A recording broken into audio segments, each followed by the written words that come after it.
Have you ever had to entertain unexpected guests? People you weren't planning on? That happens, as we hear today in the gospel. My sister and my mother, last week when Hurricane Barry was making its way up the Gulf Coast, realized that the New Orleans cousins were going to be traveling west to Lafayette, where they are, and other relatives down further south by the Gulf were going to be traveling north to Lafayette because the land was higher. So my sister took in 4 of the relatives, and mother, who has the old 2-story house, took in 7 of them. And my mother went quickly shopping at the age of 88 to get enough food to feed all these dear ones. That's just how my mother is. She's always been a great hostess and ready to serve.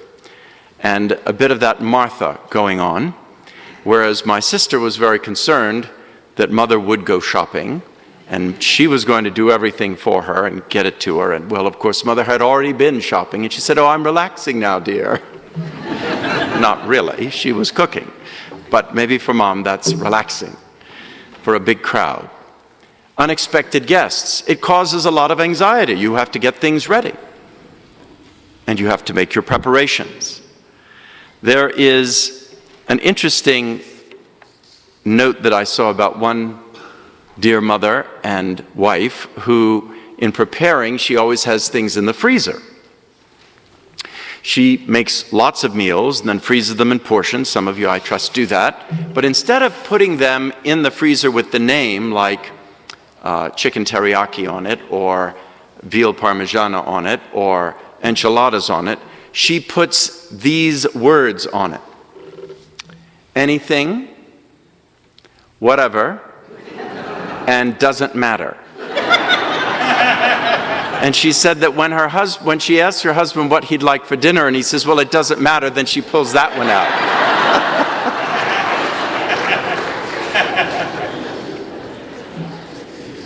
Whatever it is. Yes, life is full of interesting surprises. Have you heard of a condition called FOMO? Any of you suffering from FOMO? I had not heard of FOMO, but recently was led to this condition and read about it on the internet. And FOMO is a condition, fear of missing out. Fear of missing out, the acronym FOMO. Now, supposedly this arose because of 9/11, or at least subsequent to 9/11.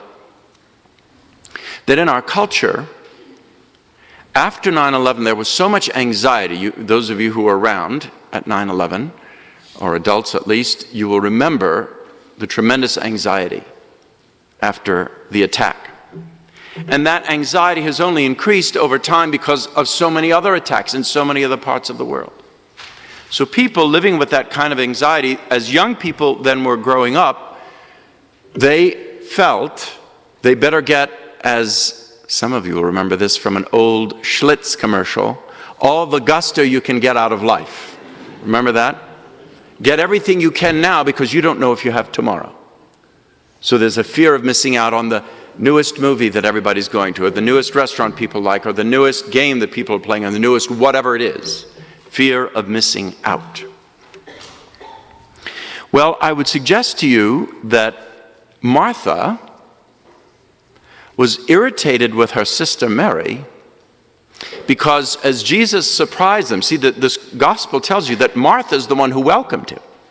So she's a hospitable person. And by the way, this was the first of many visits to their home in Bethany. Bethany is just a couple of miles walk from Jerusalem. It's right over the Mount of Olives, literally about 2 miles walk to Jerusalem. It became Jesus' home away from home when he was not in Galilee. Jesus, of course, grew up in Galilee. He was presumed to be a Galilean, even though he was born in Bethlehem, which isn't too many more miles away from Bethany and Jerusalem. But he was presumed to be a Galilean, and when he came to Jerusalem, there is not a single night that we know of that he spent in Jerusalem, except Holy Thursday night when he was arrested. I suspect the corruption that he saw in the holy city of Jerusalem so distressed him that he would rather stay with his friends, Martha and Mary. But this first time with Martha and Mary, as we hear recorded tonight,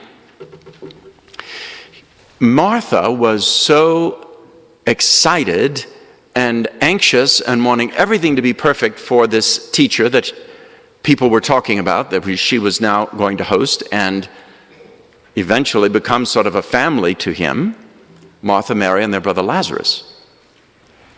So Martha then goes to Jesus, and Mary is seated listening to Jesus, and we might imagine Lazarus was as well. And she complains. Now, those of you who have siblings, you know how this goes. When there's entertaining to do, well, Louise isn't helping Mom, Johnny isn't doing anything. So that sibling rivalry goes on, and so it was. But Jesus now gives a teaching about what's more important. Jesus, who could feed the thousands, is not so concerned about whatever food is being prepared. Although, of course, somebody does have to do it, as my mother would make very clear, right? Somebody's got to get the job done. Jesus is not dissing St. Martha, as some might imagine. He is simply trying to give her the priority. When Jesus speaks, we want to listen. We need to listen. We must not allow the things around us to distract us when Jesus wants to speak to our hearts. And so that's the first commitment. And as Jesus said, Mary's not going to be deprived of this. So basically he's saying, Martha, sit down. Let me speak to you. We'll get to that later. You see, first is the life of prayer, and then service. You must have both. It's both and, not either or. I mean, look at, just before this, Jesus had given us the parable. Directly before this encounter, it was the parable of the Good Samaritan. That's all about service. Talk about a Martha, right? That Samaritan did everything for that beaten up man, and rightly so. But when Jesus comes, as he comes to us tonight, we want to have our minds and our hearts focused on him. Are we distracted about the enchiladas in the oven, or the roast in the, whatever? Are we distracted about what we have to do after, where we need to go? Or can we be present to Jesus? Because he's present to us. That's a guarantee. I am with you always, even until the end of time. Right? This is my body. This is my blood. This is the Word. He is the living Word come down from heaven. The Word made flesh. He is here. But are we with him? God with us, Emmanuel. Are we with Jesus? Because he has work for us. Are we here out of obligation?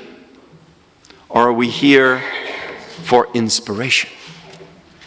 Are we here intentionally or just habitually? We must be intentional, because Jesus wants a loving relationship with us. I call you my friends, Jesus said. I've made known to you all that the Father has told me. I've shared everything with you, in other words. Won't you listen? Will you respond? Will you be with me this night and enjoy the presence of the living God? This is how we should approach our worship. That it is a blessing, it is a grace, it is a joy, it is an inspiration to come and worship the Lord. Yes, it is a matter of priority. God first, and then service of the neighbor. Love God with all your mind, heart, soul, and strength, as we heard last week, and your neighbor as yourself. So prayer and service, both and, sort of like what the church encourages in this week, which is the Natural Family Planning Week. It's both life and love in the marriage. Marriage is meant to be both and, not either or. Love, the unitive aspect of the relationship in a couple, and life-giving, the procreative aspect. Both and, not either or. Usually in the church, it's both and, unless, of course, it's sin. Then it's either or, right? With sin, no, you can't have it. That's either or. So the ultimate and intimate partnership of life and love begins with our intimate relationship with Christ. St. Paul speaks of that in that beautiful reading, the second reading today. And as he speaks to the Colossians, he says something that may sound outrageous, but I want you to listen to this again. St. Paul in Colossians chapter 1 said, "Now I rejoice in my sufferings for your sake, and in my flesh I complete what is lacking in the afflictions of Christ for the sake of his body." Now, can you tell me, is there anything lacking in the suffering of Christ? Jesus himself? None whatsoever. He made the perfect offering, the perfect sacrifice. He gave himself. He was all in 100% for our salvation. So in Jesus, there is nothing lacking. So what is Paul talking about? How can he say he's making up through his sufferings? He was in chains, by the way. He was made a prisoner. He was abused. Unbelievable what St. Paul went through. He says that he's making up in his sufferings for our sake. In other words, he was offering it up. You remember that maybe when you were a child? When you were going through something and your parents or your teacher said, offer it up. Comes from here. Because what he's talking about, what's lacking in the sufferings of Christ, not Christ Jesus, the head of the mystical body, but you and I are part of Christ. The mystical body, the church, we are his hands and his feet and his heart and his eyes and his so on and so forth. Jesus is the head of the body, perfectly done. But you and I have a long way to go, don't we? And that's why we can offer up and should offer up. In other words, don't waste your suffering, whether it's mental anguish, sorrow, maybe it's physical pain, whatever you're going through, unite it to Christ Jesus, the head of the church. And then you will see it will bear good fruit. It will be productive in the spirit when you offer it for souls. You will begin to see conversions, right? Every one of us suffers. Now, maybe the littlest ones among us haven't had that much of it yet.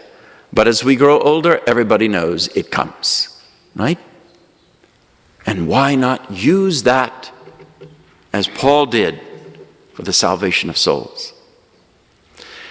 There is a beautiful reflection that Mother Teresa of Calcutta wrote about this very subject. And I quote, "Suffering has to come because if you look at the cross, Jesus has got his head bending down. He wants to kiss you. And he has both hands open wide. He wants to embrace you. He has his heart opened wide to receive you. When you feel miserable inside, look at the cross, and you will know what is happening. Suffering, pain, sorrow, humiliation, feelings of loneliness are nothing but the kiss of Jesus. A sign that you have come so close that he can kiss you." A powerful meditation from St. Teresa of Calcutta, a woman who, unbeknownst to most of the world, suffered tremendously. Now, you probably saw towards the end of her life how she had that, it might have been scoliosis, I'm not sure what she had, but there was a great deal of pain in her body. But she also had a great deal of spiritual pain. She felt very abandoned. Yet would you ever know it by the smile that she flashed around the world? You would never have known it. She was offering up her suffering, both spiritual and physical, for the salvation of souls. And wasn't that an incredible witness to the world?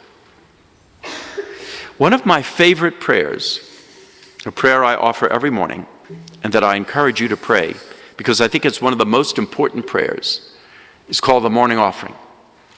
Many people, you get up and you start moving and you've got jobs to go to and schools to attend and so on and so forth. You're busy about many things. The Martha, right?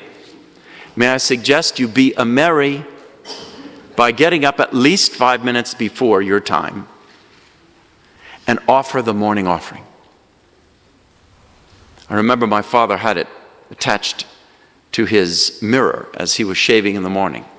First prayer that he would offer. "Oh my Jesus, through the Immaculate Heart of Mary, I offer you all my prayers, works, joys, and sufferings of this day for all the intentions of your Sacred Heart, the salvation of souls, the reparation for sin, the reunion of all Christians, in union with the holy sacrifice of the Mass throughout the world, in reparation for my sins, and for the general intentions recommended this month by our Holy Father."